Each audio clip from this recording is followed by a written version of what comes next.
In a world where legends rise and fall with every punch, where the roar of the crowd fades, but the stories live on. This is where those stories are told. This is Talkin' Boxing with Billy C. From the blood, the sweat, and the glory, to the controversies, comebacks, and knockouts, we go behind the ring, no fluff, no hype, and definitely no BS. Just the truth behind the fight game.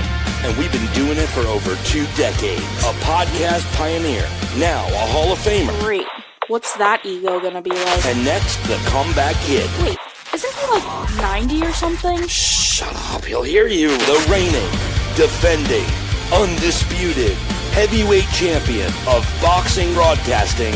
It's Talkin' Boxing with Billy C. And it's on now.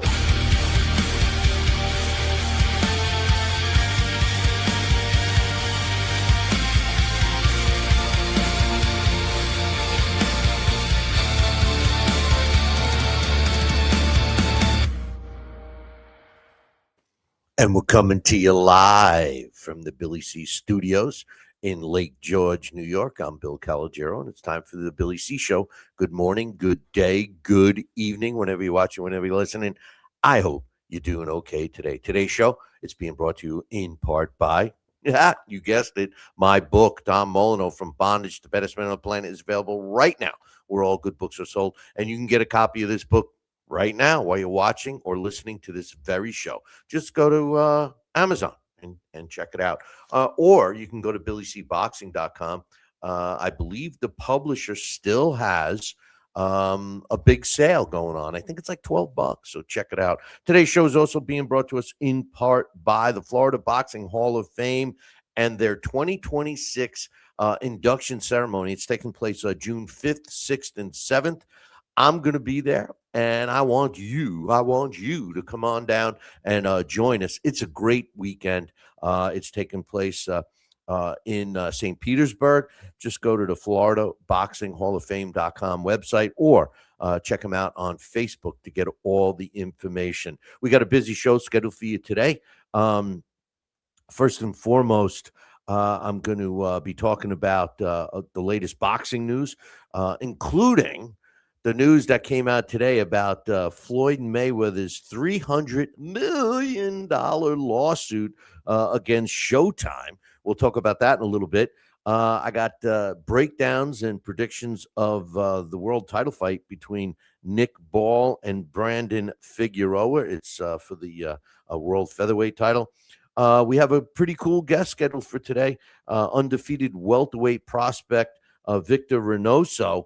He's going to be joining us a little bit later. He's headlining a card this weekend. So I'll usually we get guests on at least a week before their event, but we wanted to get Victor on as close to his fight as possible, and it's pretty close. It's happening on Saturday night.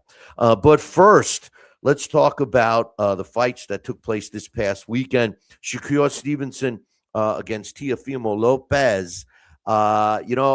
Going before, I broke down and gave predictions on this fight, but it was a last-minute change. I changed my mind that morning of the show, Wednesday morning, because up until that point, I just, I was thinking Teofimo might have squeaked it out. And then, when I really dissected the fight, I ended up going with Shakur Stevenson, and what a performance Shakur had. In my opinion, it was a breakout performance. I've admitted many, many times on this show that I wasn't overly impressed with Shakur Stevenson. He was kind of a boring fighter. I never doubted his skill set, specifically his defensive skill set. But on last Saturday night against Teofimo Lopez, he dominated the fight. I always say, we're talking about Floyd Mayweather a little later, and he's got a lot of you youngsters, you young fans, believing that the definition of the sweet science is hit and not get hit. Well, he leaves out the other part of it. It's hit and not get hit, but you still got to be in position to inflict damage on your opponent. And one of the more recent fighters that I think did a great job at that was Vasily Lomachenko. on Saturday night, Shakur Stevenson did the same. He was very hard to hit. Teofimo Lopez was not connecting very much. And Stevenson was still there. He wasn't running to the other end of the ring. He was there. He was avoiding punches. He was letting his hands go. He looked fantastic. And again, I think that that was his, in my opinion, I'm calling it his breakout fight. I think he really impressed me, and he should have impressed you. The way the judges scored that fight, 119 109 as all three of them scored it. Stevenson improves to 25-0 with 11 knockouts, and Teofimo Lopez loses for only the second time in his career. His record now 22 wins, 2 losses, with 13 wins coming by knockout. Here's some thoughts on the card. One thing, I do have a knock on Stevenson, and I have said this in the past. Just give a shout out to everybody that's in the chat room. I just give some quotes here.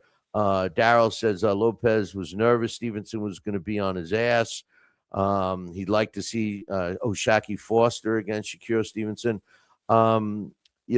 Lovett saying, she's saying he's not flashy, but very solid skills. Here's the thing. There is one thing that he needs to do. Two things. One, he needs his man and my man, Terrence Crawford. He needs to get a little bit of that mean streak that TC is so famous for. And I think this man could be a deadly opponent for anybody. But the one thing I do have a knock on Shakur Stevenson, and I've said it before, and it's a really bad habit of his. And the truth of the matter is as he's fighting opponents that he's just manhandling, it's not going to really affect him. I did personally think that Teofimo Lopez would have given him a better fight, which he did not. So once again, he was manhandling his opponent. He leaves his mouth open. His mouth is open. He's smiling. He's got his mouth open. That is extremely dangerous. If somebody connects with him at the right time, just connects a punch, he's going to break his jaw. And, it's hard to fight with a broken jaw. I mean, Muhammad Ali did it. Arthur Abraham did it, but not many other fighters can do that. So I think that he needs to – it's a habit, obviously, and all habits, good or bad, are hard to break. It is something that I think that he should try to tighten up. A couple of observations I had about the card. First and foremost, I've never met Turki Al-Rashid, and I think for the most part he's doing well for the sport of boxing. But I don't know about you, but he looked like he's putting on a few pounds. He was ringside for the fight, and it looked like maybe he was enjoying New York City food a little too much. He looked a little chunky. He looked fatter than me. I mean, maybe because he's always wearing robes and stuff, and he didn't have his traditional, robes that he has in when he fights in Saudi Arabia, when they have fights in Saudi Arabia. But he looked a little chunky. He looked a little chunky around the midsection to me. Another observation. Now, I don't know if you guys know who he is, but the guy that's sticking his head in all of the shots, he's holding the belts. He looks like a WWE character. He's holding a belt, sunglasses. He dresses like a total fool. He acts like a total fool, and he is a total fool. His name, Rick Reno. Now, who is Rick Reno? Rick Reno happens to be the editor of Ring Magazine, or at least somebody involved pretty heavily with Ring Magazine, and that's why he's there. Where did he come from? He used to own Boxing Scene, which is a website. But I don't know what he's trying to do. Maybe he's trying to do exactly what I'm doing, noticing him. But quite honestly, he looks foolish to me. Another observation I had was the crowd. I always say how the UK carries boxing on its back. And when you watch a fight that's taking place in the UK, what you usually see is you see a very diversified crowd. I mean, you're seeing obviously men and women and groups of women alone. People having a good time. I mean, they let's grant it, they drink gigantor beers, but the truth is they're always smiling, they're always cheering, they're singing. You watch fights, even big fights like this one.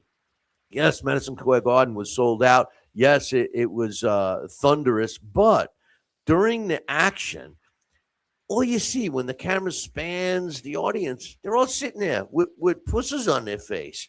Not much cheering. You see predominantly men there. Yes, they do bring their women for the eye candy occasionally, but I've never seen young people. I mean, in the UK, you see kids, you see old people like me, you see young people, you see, like I said, men, women, couples, everything. You don't see that here. I think that a lot of people go and watch the fights when it's an event like this one was. They go to the Garden. Oh, I'm going to the Garden. Oh, what are you doing? Oh, I'm going to go to the fight. It's supposed to be a good one. In the UK, they're more. It's pretty obvious they're boxing fans. And it was just something I noticed. I'm not saying that people weren't having a hard time, but they were kind of keeping it. I mean, a good time, but they were kind of keeping it to themselves. The other thing I want to mention, and that's going to be the last thing I talk about, as far as the broadcast goes, very rarely do I pay attention or even listen to the broadcast team. DAZN, the main DAZN broadcast, like we saw on Saturday, is usually pretty good. Todd Grisham does a good job, and the Snake, Sergio, he does the Latin Snake. He does Sergio Mora, in case you don't know who I'm talking about. He's usually point on.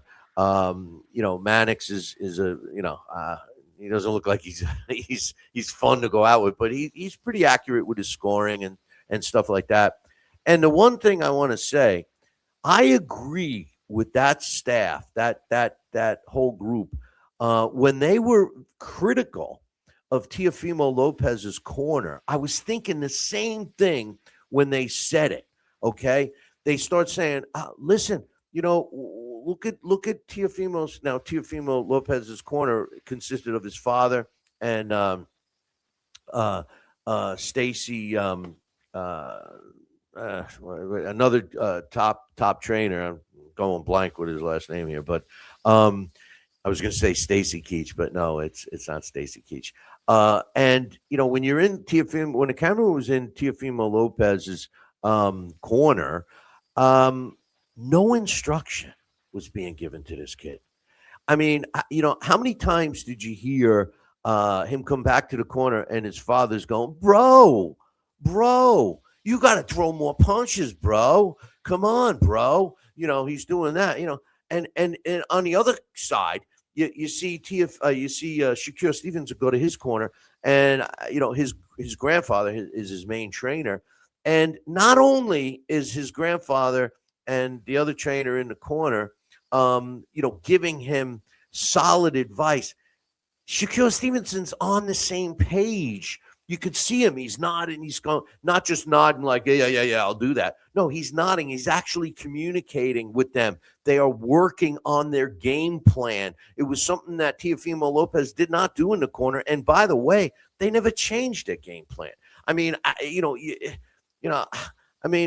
look, Stevie Wonder could have seen the fact that, it wasn't working. The plan wasn't working, and they needed to make some adjustments, and they failed to do it, So,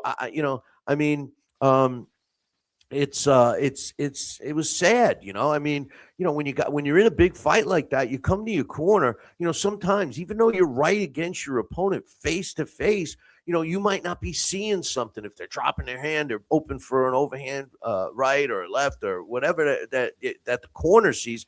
That's the kind of instruction you need. And he didn't. They didn't give it to him. My man Joel is saying, I noticed Rick Reno guy too. He's not a fan. He's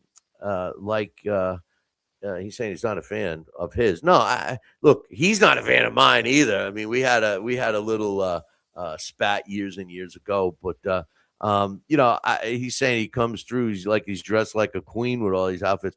Look, he's just trying to get attention, and he's obviously succeeding. But if he thinks he looks cool, I don't know. Hey, listen, one of my biggest hangups right now with the direction that the sport of boxing is going in is that it's becoming too much like the WWE, and that's another reason. But anyway, Keyshawn Davis took care of Jermaine Ortiz in that fight. The referee Thomas Taylor stopped it at 2 minutes and 47 seconds of the final round.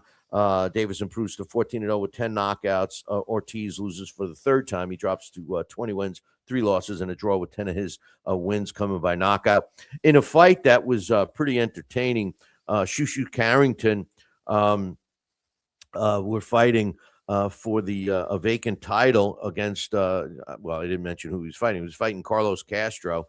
At the end of the ninth round, my 2 favorite referees right now, and pretty much, Charlie Fitch, who was doing this one, and of course, my Harvey Dock. I mean, those are my 2 favorite referees that are out there today. But what a fight. Charlie finally waved it off. He was knocked out 1 minute and 29 seconds of the ninth round. Shushu improves to 17-0 with 10 knockouts, and Castro drops to 30-4 with 14 of his wins coming by knockout. Jarrell Baby Miller stole the show. No, not by his performance, by his toupee. His toupee gets knocked off his head, right? And it's flopping up and down. And, everybody was laughing. I'm sure that, he was hearing some jeers, not cheers, cheers from the crowd. But you know what? I give Jarrell Miller credit because he handled it right. He laughed about it. He ripped the rest of it off his head and he threw it into the stands. I mean, what else can he do? That fight was kind of a tough one to score. Honestly, I think it could have went either way. But at the end, the judges scored it by a split decision in Jarrell Miller's favor, 94-96, and went Iba's way. And 2 judges had it 97-93. And Jarrell Miller improves to 27-1 with 2 draws and 22 of his wins coming by knockout. And Iba drops to 16-3 with a draw with 14 of his wins coming by knockout. He started late. He was Iba. He started late. In the sport of boxing, he was an athlete. You can see the difference when other athletes go from other sports into the sport of boxing. Muscle memory. When you have a fighter that's been training since he's young and he goes through the amateur programs and what have you, and he turns pro, they're a lot more polished, regardless of how many fights they have. It's just that muscle memory. And when other athletes come from other sports, and Ibe was in football, the training is much different, and you could see it in the ring, just the way he was moving. I mean, I think they broke the record for the most combined weight of 2 fighters. I mean, we all know that Miller was, well over 300 pounds. He was several donuts over 300 pounds. But in any event, in a fight that I was wrong at, when I predicted the fights last week, I kept referring to Josh Kelly as my man. And then I went against him, and I felt that he didn't have enough to beat his opponent, Bakram, and I'm going to murder his name, Murtazayev. And Mazayev, he just looks like a vicious killer. But Josh Kelly fought the perfect fight. His movement, his hands were quick. He was landing. I mean, there was no question in my mind that he won the fight. I was a little surprised that it wasn't a unanimous decision. One judge had it 113, and the 2 other judges had it 115, 111, and 114, 114. I mean, it was a close fight depending upon how you were scoring it. Murtazayev was a guy that was landing heavier punches, but Josh Kelly was landing way more. And it's hard.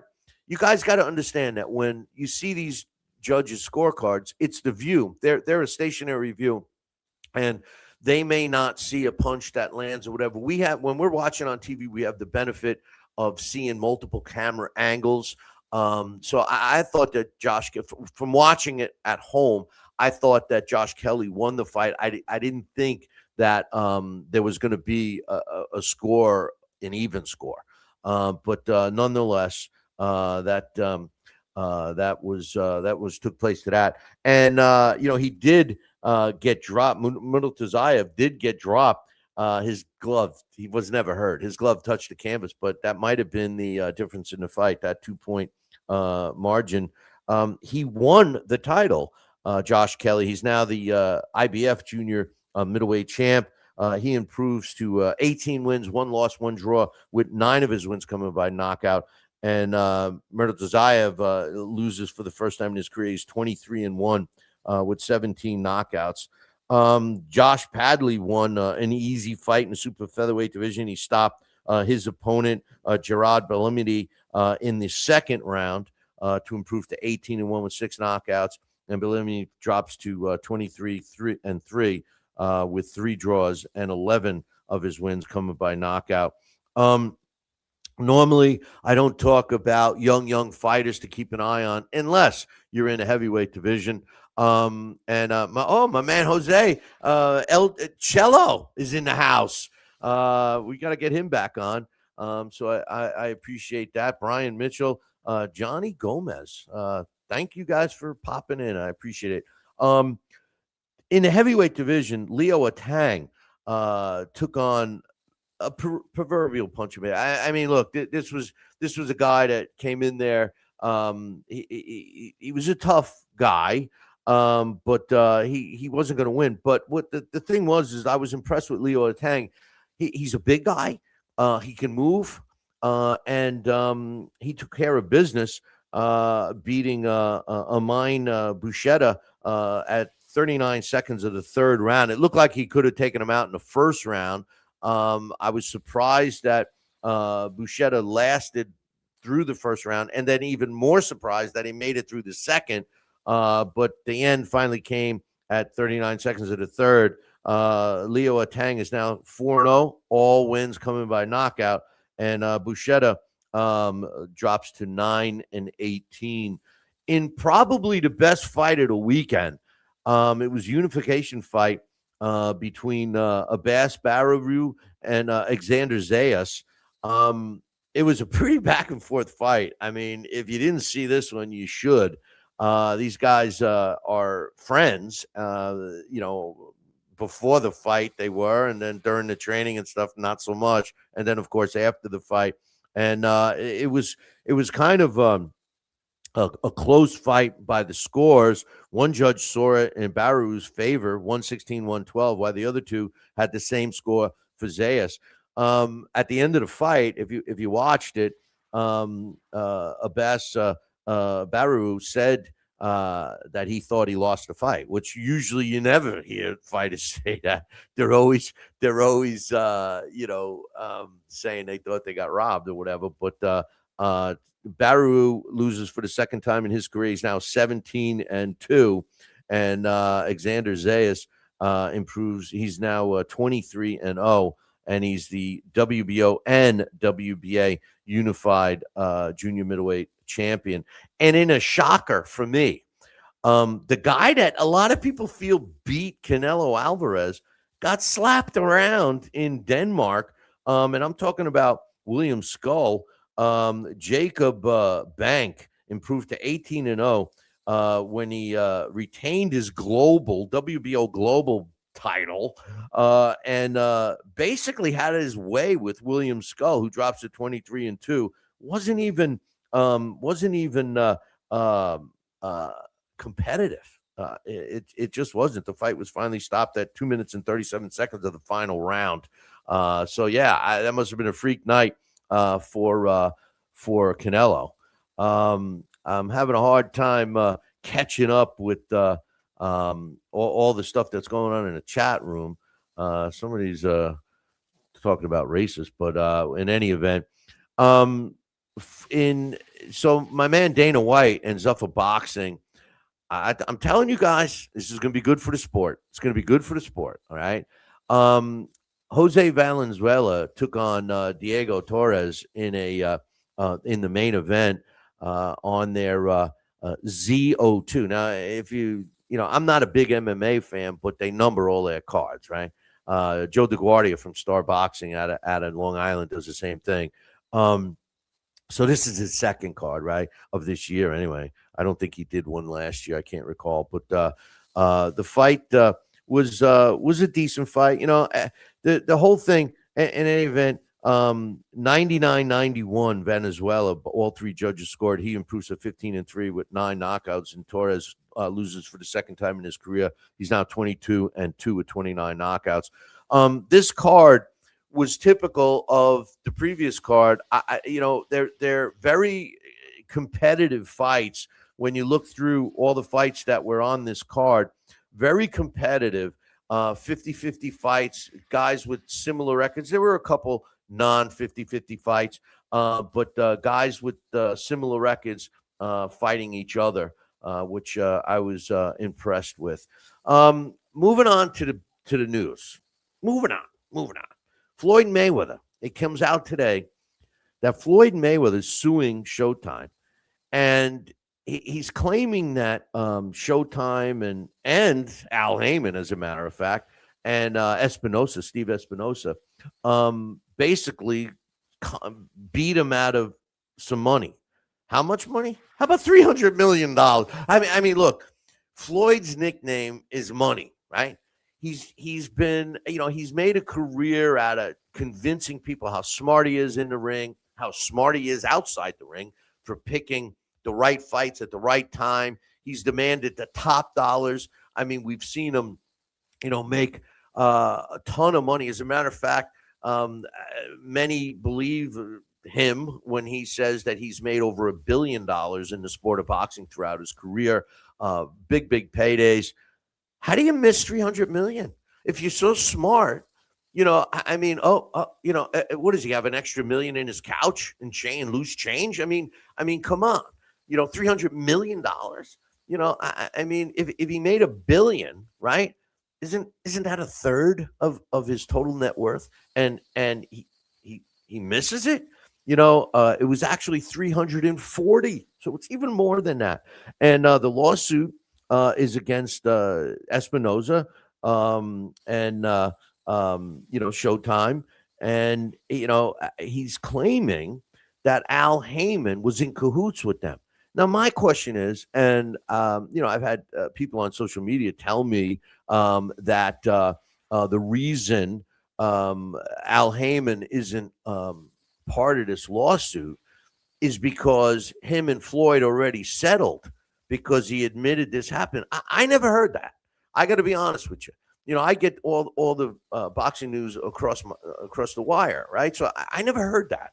I heard of this today. So I mean, yeah, he's suing. He's claiming that he didn't get all his money from his biggest fights, Manny Pacquiao, Conor McGregor, to name a few. And he's claiming that the powers that be at Showtime gave the money directly to Al Heyman, and it wasn't allocated correctly. I have a hard time believing it. Okay, don't get me wrong. I believe that there's crooks out there, because we all know, if anybody's been involved in the sport of boxing, that there's plenty of crooks, and it's certainly very possible that this took place. I'm just surprised. And the reason why I'm surprised is because, Floyd is supposed to have been so smart, specifically with money and so on and so forth. I mean, how do you let that how do you let that just slide? And then here's the truth, boys and girls. Floyd Mayweather, there's been a lot of rumors, and they are rumors. So, there's no proof. But there's a lot of rumors going around that, he's a little strapped for money. And this is what happens to athletes. And it's not just boxers. It happens in all sports. When you're at your peak, whether you're playing football or baseball or basketball, or you're a professional boxer, when you're at your peak and you're making all this money, your level of life, the way you live, the whole way that you're spending money, and you might buy that big mansion and you have to hire people to maintain it, and you're spending money like a drunken sailor, right? But then all that money stops. You're not making the funds you used to make, as a football player or as a fighter. And what they never do is they never lower that standard of living, and they keep maintaining that standard of living without the revenue streams coming in. And it doesn't take long to piss away all your money. And Floyd has always been in good shape, and he's always been clean. You never heard of him, like an Adrian Broner, where he's out there drinking and doing stupid stuff. He was never into drugs or anything like that. He took care of himself, but he does have a vice, boys and girls. He does have something that he does spend his money on, and you know what that is? It's right there in Las Vegas. It's the casinos. He's a gambler, and not only does he gamble, he likes sports betting. And he used to put his winning tickets on social media. I haven't seen him lately, and my resources, in the word on the curb, tells me that he's one of the worst gamblers in Las Vegas, and he loses tons and tons of money. As a matter of fact, the casinos limit him. So when he wants to place a big bet on something, from what I understand, it's a rumor, he goes to multiple casinos. So it could very well be true that he's hurting for money. There are some serious talks about him and Manny Pacquiao fighting again. The only reason he would fight again would be for money. I mean, he's prided himself on his 50-0 record for so long. I just this news of him claiming that Showtime stole $340 million from him. It's just mind-boggling to me. I just think it's crazy. I happen to be reading Brian Mitchell's talking about Joe DeGuardia, and he's mentioning this fight with him and David Telesco. Brian, I remember that fight. So David Telesco was one of Joe's guys, but in any event, I just I just find it strange that that Floyd would let this happen, or what's even more strange is the fact that it's coming to light now. I mean, if he's talking about the Mayweather fight and the Conor McGregor fight, I mean, wow. How long has that been? That's been at least what, 7 years ago? So I mean, how do you miss? If I'm short $100, I notice it. I mean, $340 million. Maybe all the rumors are false. Maybe Floyd still has tons and tons of money, and maybe $340 million for him is would be something that he would not notice. I don't know, man. I don't know, but we'll see what unfolds about that. His lawyer saying he's going to be just like his record in the ring. He's going to win this case. He's going to be undefeated. I don't know. I didn't hear the rumor that he settled with Heyman. I find it awfully strange that if Heyman's the guy that received the money and allocated it incorrectly, why isn't Heyman being named in the lawsuit? I find that interesting. If he's Showtime and Steven Espinoza, who was he was kind of a I wouldn't want to trust him with a kid. He just looked like that. And I always wondered about Espinosa, but I'm just curious, why would Al Heyman, if Floyd Mayweather is saying that he got the money inappropriately, why would Al Heyman not be named in the lawsuit? It just it boggles my mind. But I was telling you guys that we had a real special guest today. He's taking some time out. He's fighting Saturday. Okay, he's fighting Saturday, and he's the main event. I want to welcome my man. He's an undefeated welterweight prospect. Victor Reynoso joins us. What's up, Victor? Hey, what's going on? How are Hey, you? I appreciate you taking the time. I know you got a busy fight this Saturday. You're headlining the Winter Brawl. My man Jimmy Birchfield's card. First and foremost, I rumor has it that you work your ass off in the gym, man. Tell us what it's like working in the gym and training with Peter Gundy at Grundy's gym. You know what they say, he who sacrifices the most gets the biggest prize. This is true. No matter where you want to apply it to, you know. Is there anything different that you do in your workout and preparation that you think that gives you the edge? I think that I just naturally like to work out. So I do a little bit of everything. I like to swim. I do a lot of running. You do swimming as part of your boxing workout? Yeah, definitely. It's a full body workout, low impact. It's great for your lats. It helps a lot with your breathing. Because as you're, doing the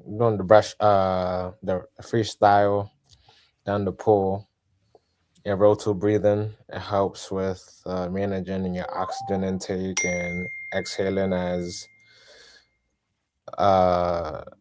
you're swimming, So I feel like that goes hand in hand with explosive punching and breathing techniques. Oh, that's cool, man. That's what made you decide to this. I'm sure people have asked you this question a million times, but I can make it a million and one. What made you decide to turn pro? Especially, I mean, I mean, let's face it, you turned pro a little later than most. What made you take that move into becoming a professional? It was something that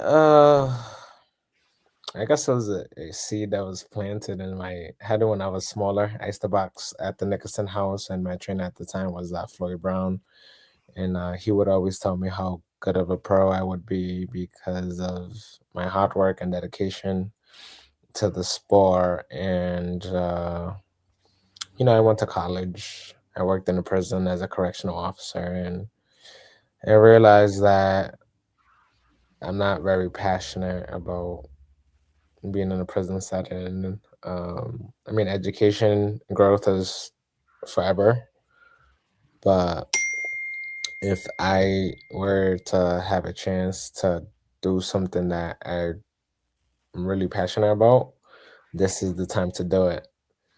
So that's when I shifted gears and I said, "Is now or never," So Well, you're in one of the hottest divisions in the sport of boxing, the welterweight division. How do you see yourself as you're progressing? Where do you think you fit in that division? I think I fit in at the top of the division. I'm tall and I'm lengthy. I have good speed. I have good power. You know, I think that once you get to that peak point, it's all about mindset. Some people may have the whole care package, but can't perform under pressure. Um, I feel like I'm made for the moment, and I've been grinding for a very long time. So, to be able to get an opportunity and to fold, I just don't see it occurring. At the end of the day, I'm gonna be the best version of Victor Reynoso that I could be, win, lose, or draw. But I'm gonna give it my best, and I stand by that. Well, I'll tell you, it looks like you're trying to make a clear statement on Saturday night, stepping in the ring with Ray Oliveira Jr. I know he's a tough fighter. I've actually seen him ringside several times. Plus, his pops is going to be in the corner. Are you trying to challenge yourself as much as you can? I mean, when I went through your resume, it doesn't look like you're afraid to fight anybody, and it's one of the things that bothers me about young fighters today. They don't want to fight anybody. They're just looking to protect the O and stuff. And it seems like you're trying to take a fast track. What's your thoughts on that? I just feel like, the idea of protecting your O is just so fraudulent. You're not gonna get better at the end of the day. You ever No, hear and I don't mean to interrupt you, but you're 100% right. If you're not going to, increase your level of opposition on, for every fight, moving up after each fight, how do you get better? exactly? You need to Right. challenge yourself, and not sure if you ever heard of the expression "sword sharpens sword." Yeah. But that's real. There's a lot of people that may get an opportunity.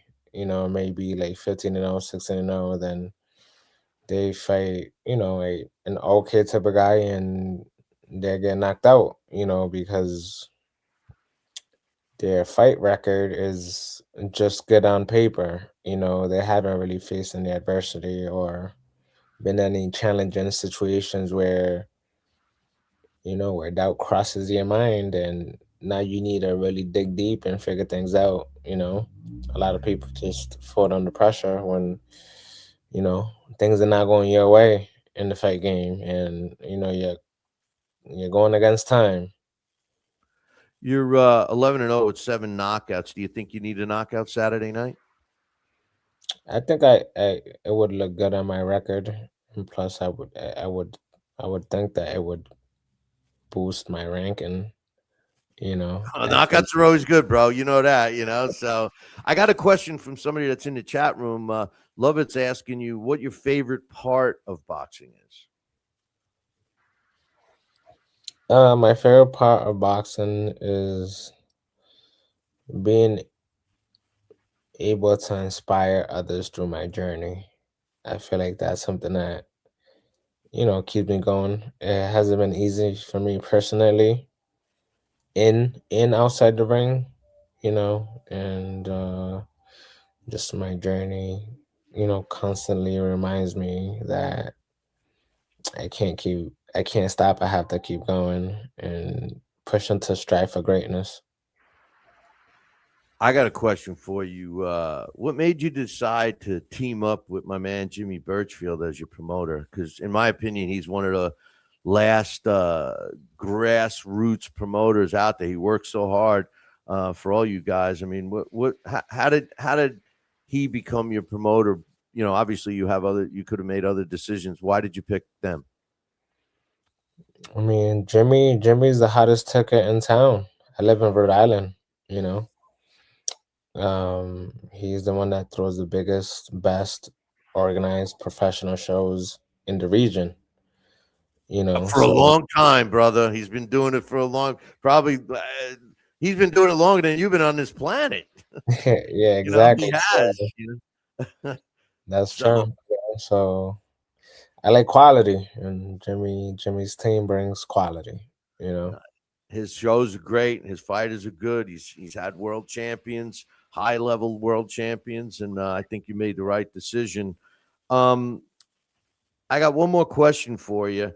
Where do you see yourself in the sport in a year from now? A year from now, if we had a crystal ball and we could fast forward 1 year to, February 4th in 2027, where would Victor Reynoso be? What would we be talking about? listen, man. If it was up to me, I'd be fighting like every 6 weeks. You know, if it all came down to me. I like to have a minimum of 6 to 7 fights this year. We need to get the ball rolling. They need to start lining these guys up, and I'm ready to fight back to back. So ideally, I see myself as 7 more fights, 7 more fights, 17-0, 16-0. Hopefully, I can look at a New England title by next year, some type of title to put me into the rankings and to one of the bigger money fight positions. I've been boxing for a long time. I'm experienced, and I'm ready to go. It's time to line them up. Let's get it popping. So that's great to hear. So you know what you got to do. You gotta after this fight Saturday night when you take care of business, you say, "Hey Jimmy, come on, let's have a chat." You know, because we know Jimmy does enough shows, right? And you say, "Look, man, make Yeah, sure I'm on every one of those shows." You know, and yeah, hey, look. You know what the bottom line is? People buy tickets to come to see you. Jimmy's gonna have you on the show. You know yeah, that. yeah, definitely. Yeah, yeah. So That's the name of the game, right? yeah, Especially in Rhode Island, in the venues that you guys are fighting in. The name of the game is asses in the seats. So, hey, I want to wish you all the luck in the world, Vic, and I hope that you take care of business in a dominating fashion on Saturday night. And I hope you do fight every month. And you know what? If that's the case, you got to come back on. All right. yeah, definitely. Belly, thanks for having me. Appreciate the platform, and it's crunch time come Saturday night. Oh You yeah. know, the funny thing is, I feel bad because we're not giving. Usually, I like to bring people on a week before the fight. I'm bringing you on a couple of days. You know, it's like I know you're busy. You got to get your mindset. So I appreciate you giving us the time, man. Thank you, thank you, thank you. All Appreciate right, you. good luck Saturday, man. And this time next year, we'll be talking about a title shot, right? Oh yeah. Let's get it. All right, man. Be good. Take care. That's Victor Reynoso, undefeated welterweight prospect, taking some time. He's fighting Saturday night, and I talk about Jimmy Birchfield and CES boxing for a long time. He's one of the first fights I covered way back in the day, and still going strong. You guys hear me mention three promoters specifically when I talk about old time grassroots promoters. Because, in my opinion, a lot of promoters today don't promote. It's like managers, they don't manage. Promoters don't promote, managers don't manage. And guess what? Fighters aren't fighting. But what bothers me is fighters have to promote themselves. And what do? They talk smack on the internet, they talk smack social media. I'm going to do this, I'm going to do that. They're pushing, they're shoving, and then they're hugging and kissing during the fight. So the truth of the matter is we need a little throwback fighters that are willing to fight the right fights. And I'm not getting paid to promote it, but this is why I think Dana White's idea is going to work. I really do. I think the fans are going to want it because they're going to know that when they tune into one of those cards, they're going to see competitive fights. And you see those kinds of fights on these club shows like Jimmy Birchfield does. And the other names you hear me mention, Jimmy Birchfield's one of those guys. Joe DeGuardia has his little niche in Long Island. He works hard with his fighters, and Bobby Hitz in the Chicago area is another one. I mean, these are guys that are putting on shows on a regular basis and building up these young talent that all of a sudden when you're watching a fight, they bring in this guy. He's 25-0. Where did he come from? Well, he came from these cards. Unless you're fighting over on the other side of the pond, those guys, they fight each other. They're not afraid to fight anybody, and that's why I love the UK boxing. Anyway, some other news to talk about. Paulie Malignaggi. Now, Paulie's a paisan for me, right? And Paulie was always known for his boxing ability. And when he said he was getting into the bare knuckle boxing, I was shocked. I was shocked because his style of boxing doesn't seem like it's conducive to bare knuckle boxing. He's fought 2 already. He's 1-1, and he's back. He's fighting again in May, and he's fighting for the bare knuckle boxing super welterweight world title. So we'll see about that. He got beat up pretty bad last time, but he won. He had lost his first fight with another, I think it was another organization, but bare knuckle boxing. Speaking of bare knuckle boxing, here's another guy I'm shocked that just signed. It was announced today that Yuriorkis Gamboa has signed with BKB, bare knuckle boxing, and he's going to be on a card soon. They're going to announce it. Now, Gamboa first of all, I loved Gamboa, the Cuban fighter. Extremely fast. As he was moving up in weight, and people finally caught him, he had a suspect chin, and that surprises me that he's going into bare knuckle boxing because a lot of these guys, they're not fleet of foot. They're coming to I've watched it and I kind of like it. I didn't at first, but I kind of like it now, and the reason is because they don't pussyfoot around. They go in there to fight, and it's very brutal, but the fights don't last that long, and it's because of my book I wrote about that era, and now you fast forward to 2026 already, and we're fighting bare knuckle again, and it's becoming popular. It's going to be interesting to see how Yuriorkis Gamboa does in bare knuckle boxing as a pro in boxing. 30 wins, 5 losses, 18 of his wins coming by knockout. And the interesting thing, one of his fights that he had was against Lomachenko, and Lomachenko claims that he was the hardest hitting fighter that he faced. That when he hit him, he said he felt it. He said it bothered him. So I'm sorry, I'm wrong. It was Terrence Crawford who said that when Terrence Crawford fought him early in his career. But yeah, I misspoke. I saw some stuff on social media that I had a laugh. Okay. We all know that it's been announced that Deontay Wilder is fighting, not Usyk. He's fighting Derek Chisora. I know there was a lot of talk, and people were reporting that he was fighting Usyk, and then all of a sudden we get the announcement that he's fighting Chisora. Now, as far as Deontay Wilder is concerned, I was totally 159% against him fighting Usyk. I don't believe he deserved a shot at Usyk.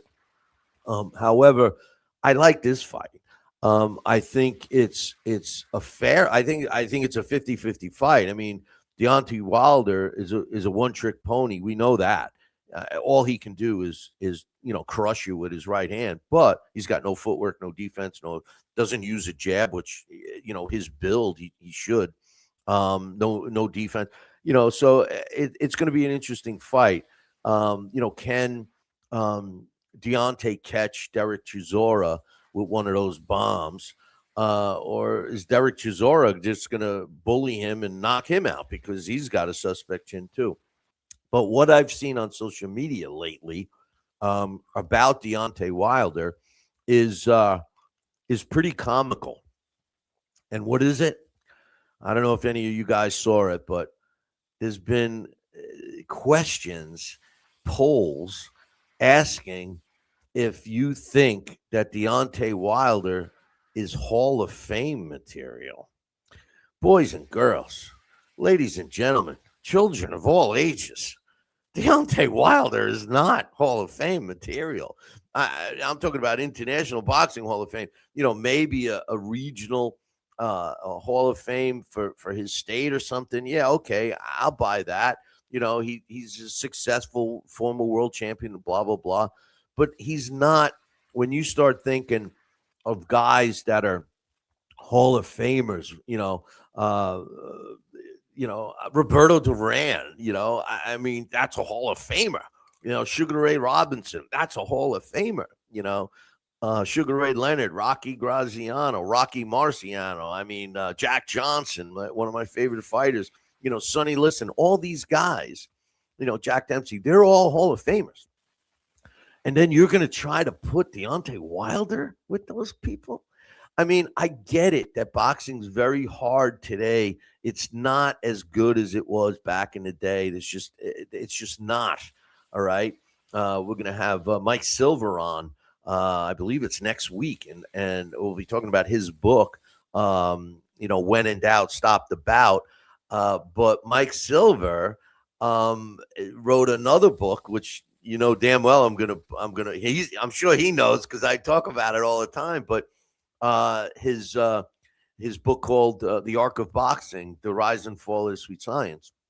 He takes data and proves why boxing was better back in the day, statistically wise, and why the fighters were better.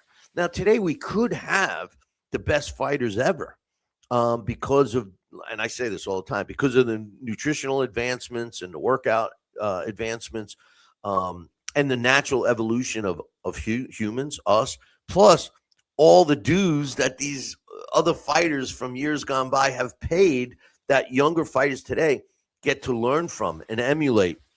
And not to mention all the technology that we have in terms of watching video and frame by frame and really, really dissecting it. But what's missing not only is the numbers of people that are in the sport, because that's at an all-time low when you compare it back in the day. It's on a rise, over the last 10 years, but nothing like it was that Mike compares it in his book. But the thing is that these fighters today, to be in the Hall of Fame, I mean, you got to put somebody in there, and the truth of the matter is if he ever gets in, I'm going to be extremely disappointed. Now, you have to bring, in my opinion, the Hall of Fame needs to, not only do you have to be a champion fighter, champion caliber fighter, but you have to have had brought something to the sport that made it better. For example, recently, Vinny Pazienza got inducted into the International Boxing Hall of Fame. There were a lot of people that felt that he didn't deserve to go in. And I disagree. And same thing with like a Boom Boom Mancini or an Arturo Gatti. These guys didn't have the flashy undefeated records and all of this, but what they gave to the sport of boxing, putting fannies in seats, excitement, style, having people, hey, did you see the Boom Boom fight last night? I mean, stuff like that. They helped the sport, and that's deserving. So you got to not only be good, you got to bring something to the sport. And I just don't believe that Deontay Wilder did. He didn't fight tough fights. He was calculated. His career was calculated very carefully. And when you look at, and a lot of fighters today, they build up their record and then they start to fight quality fights when they're getting a shot at a title. And then the United States fans will turn around and say, oh, he was a bum. He was exposed. He was exposed. He was never good. Well, that's the difference between the UK boxing, because they fight each other. They might get a loss or two, but their fans don't abandon them. And that's why I keep saying that Zuffa Boxing and Dana White are going to be a home run for the fans, for the people that love boxing. And I say it all the time. I was blessed with being inducted into the Florida Boxing Hall of Fame and the New York State Boxing Hall of Fame. And both speeches I mentioned how I wish that a lot of young boxing fans today would take the time to learn a little about the history. And I don't mean go Google and YouTube and looking for fights, which luckily there are a lot of them on there, but learn a little. Maybe pick up what do they call them? Oh, yeah, a book. Try one of those.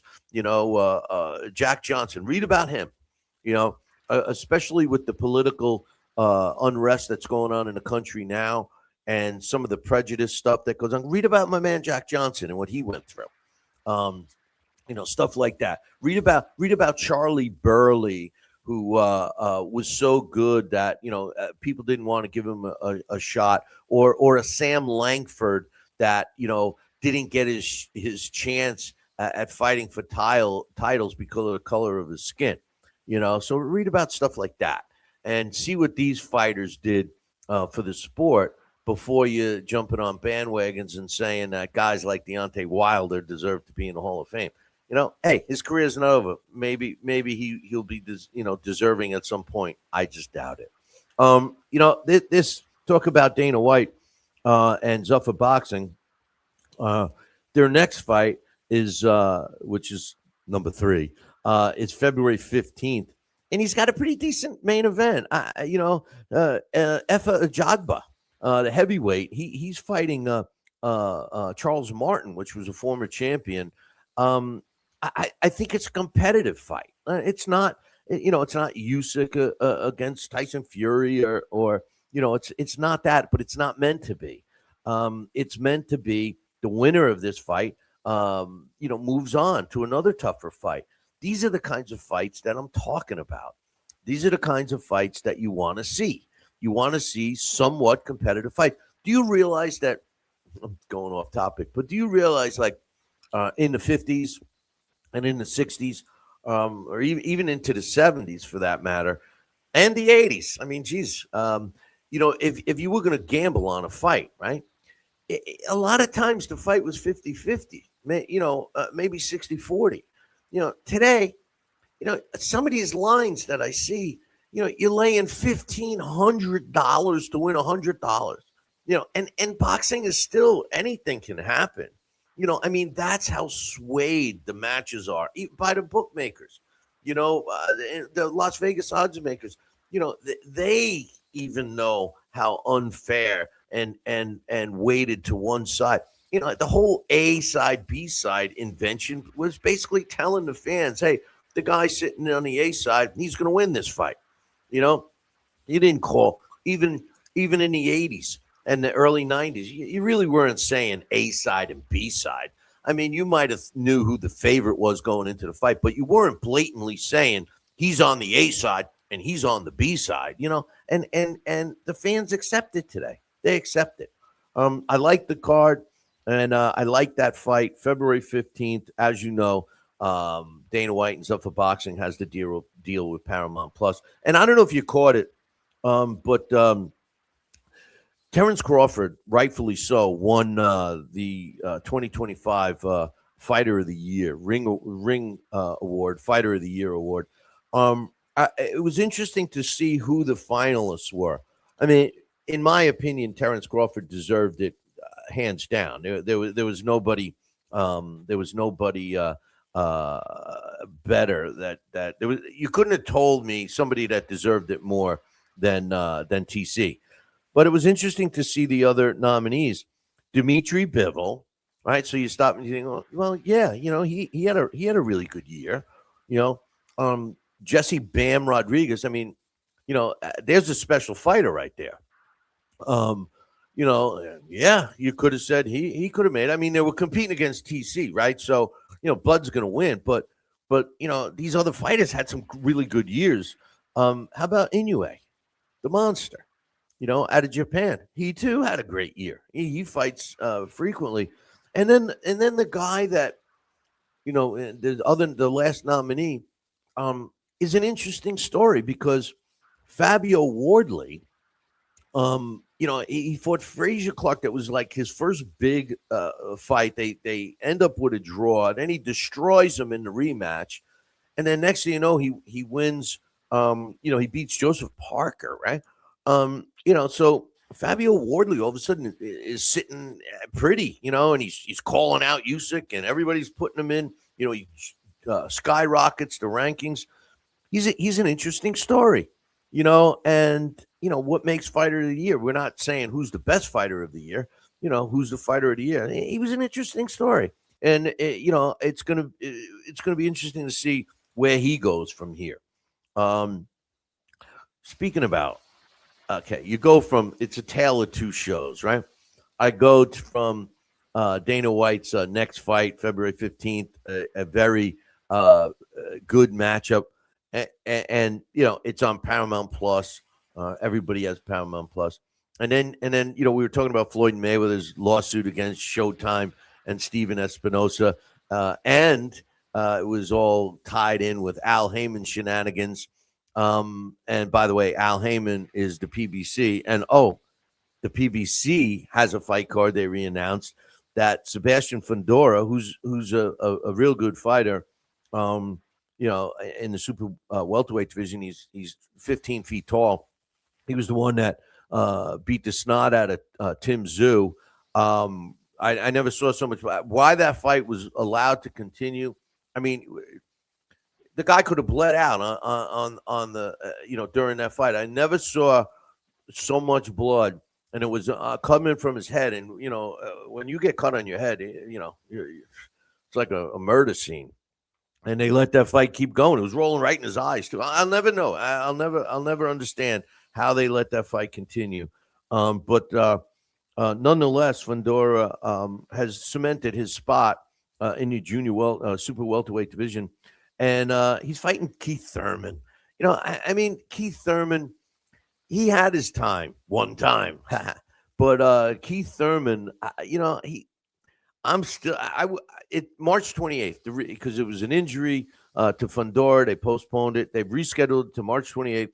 I predicted that the other fight when they had it wasn't going to take place. I was leaning towards Thurman backing out like he always does. But Fundora injured himself. I still predict that this fight's not going to happen. Keith Thurman, something's going to happen. He's going to crash his bicycle or something and get hurt. You watch. But the worst part of this fight, which, in my opinion, and I hate to say it, but I'm speaking the truth, I have no interest in this fight. Keith Thurman, I mean, he had a shot, but they're making it a pay-per-view. I mean, if you want to watch it, put it on a network or a streaming service that everyone can see. I'd watch it. I'm not paying for it. I got to be honest. I'm not. I mean, it's not worthy of a pay-per-view. Has the PBC sunk so low that they're trying to sell this fight as a pay-per-view? And if they do, I'm curious to know how many buys they end up having. I don't think very many. Remember Marco Cat and Huck? I talked about this on the last show. He was threatening to make a comeback. Well, he's coming back. February 14th, Valentine's Day. He's returning to the ring. Captain Huck, former king of the cruiserweight division. He fought many fights at heavyweight as well. He's coming back as a heavyweight. He's 41 years old now. 43 wins, 5 losses, and a draw, with 28 of his wins coming by knockout. I liked Captain Huck, but he was never, I don't see him competing with some of these heavyweights that we're starting to see coming up. I still think KBL is the guy that should be fighting Usyk. Don't fall asleep on Daniel Dubois. He's not done. All of these, there's some really good young UK fighters in the heavyweight division that you need to keep an eye on. And no, not Tyson Fury's brother. I'm not impressed with him. But, listen, how many times do I got to say the UK carries boxing on its back because they fight each other? When you look at Captain Huck, yes, he's, going to do well in Germany. But check out who he's fighting. All right. Now, you kind of got to give him a pass. He hasn't fought in several years. He's 41 years old. He's going to try to make a run at it. He wants to try to see if he can still be at that, top upper echelon level. He's taken on his opponent. His name is Vaclav Pesar. He's from the Czech Republic, and they claiming that he's the reigning cruiserweight champion. Now, he fights at heavyweight, but he's the reigning cruiserweight champion. His record, boys and girls, 26 wins, 22 losses. 21 of his 26 wins coming by knockout. And the only positive thing about those 22 losses, he's only been stopped 6 times. Now, I get it. This is a real good fight for Marco Captain Huck to test the waters with. Maybe just a little better. He could have found somebody a little better. We got I got Rob from England. Yeah, I'm talking about the UK because I love the UK. And he says there's always some UK boxers coming up. It's more than that. The truth of the matter is what I love about those fighters, and I say it on this show all the time. People that listen to the show all the time are probably so sick of me saying it, but the truth of the matter is they fight each other. The fans are more knowledgeable. They don't bail on their fighter after a loss, and I'm going to be getting to a English card right now, and it's one of my favorite fighters. But before I talk about Nick Ball going up against Brandon Figueroa, I just want to mention I'm going to be ringside February 28th up at the Turning Stone Casino, and Manny Pacquiao's promotional company's putting on a card there, and we got a pretty good main event. It's a featherweight title. There is a title, but it's a featherweight fight between Elijah Pierce going up against Lorenzo Parra. Parra's been around. He's a good fighter. 23 wins, 1 loss, 1 draw. And Pierce, similar record, 21-2. It's a very good main event. But the co-main event features a young, up-and-coming fighter that's local up there, and he always draws a crowd. Bryce Mills is his name, and he's in the super lightweight division. And if you ever saw this guy live, you'd say to yourself, he's got to be a light heavyweight, right? He looks monstrous, and he's a junior welterweight.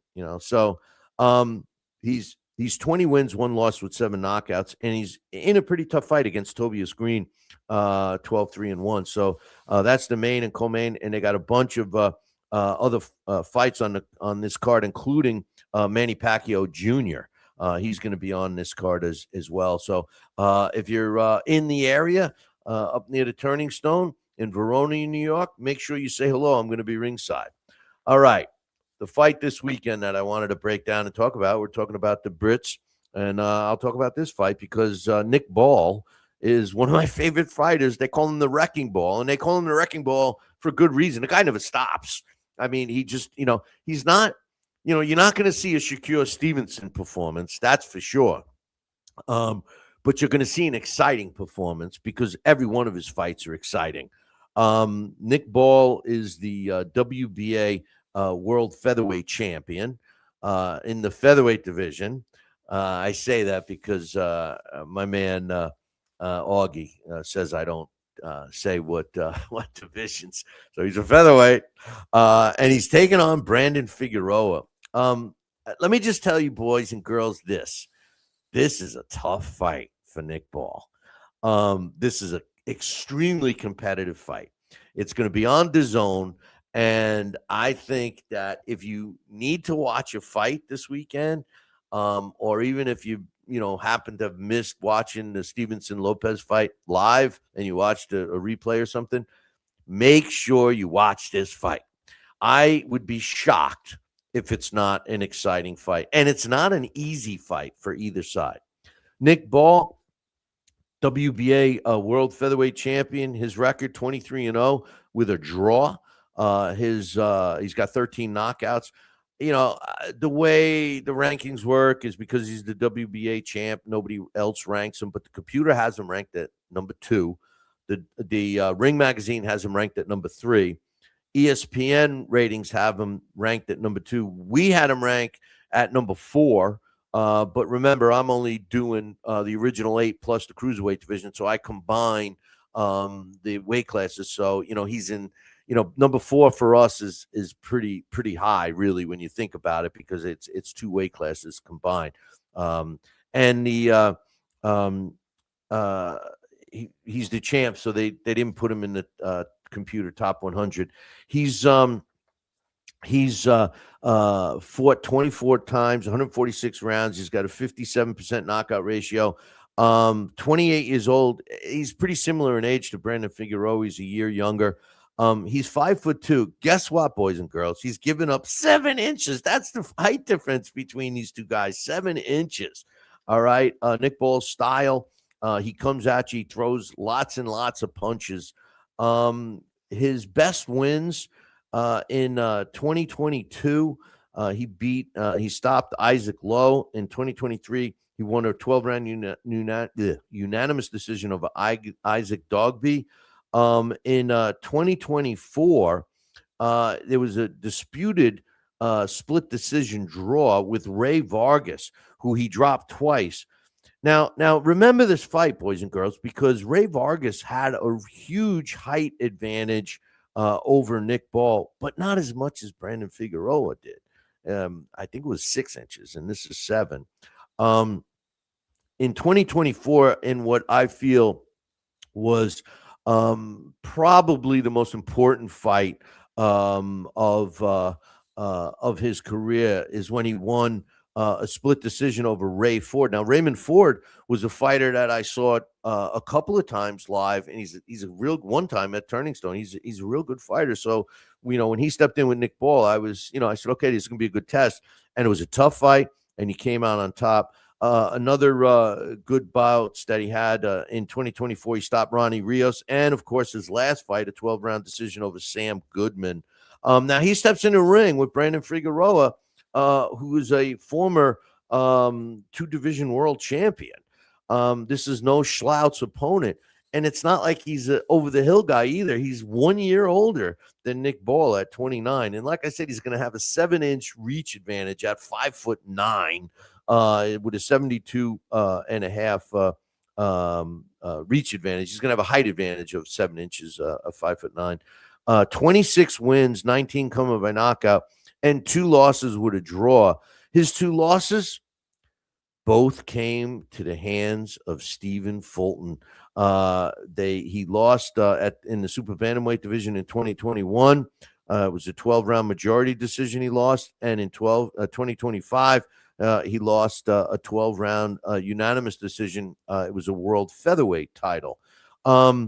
He's got 186 rounds as a pro, 40 more than Nick Ball. He's also got a much higher knockout ratio, 73%. And when I look at his best wins, they're all stoppages. In 2018, he stopped Oscar Escandon, which was, he was a top fighter at that time. In 2019, he stopped Moises Flores. In 2021, he stopped Louis Neary.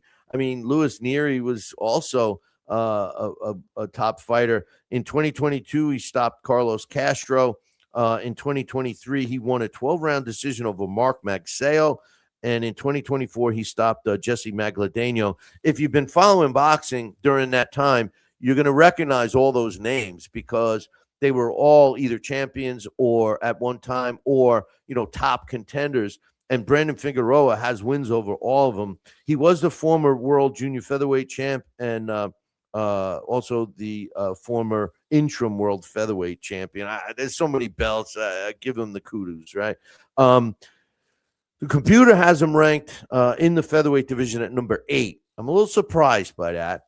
I would think that he would be a little higher than 8, but nonetheless, the WBA has him ranked at number 1. The WBO has him ranked at number 1. He's not rated at all in the WBC or the IBF, which tells me that the WBC and the IBF believe that he's going to be a title holder for either the WBA or WBO soon. Ring Magazine has him ranked at number 7. ESPN has him ranked at number 6. We have him ranked at number 12, but keep in mind, we have the two-way classes.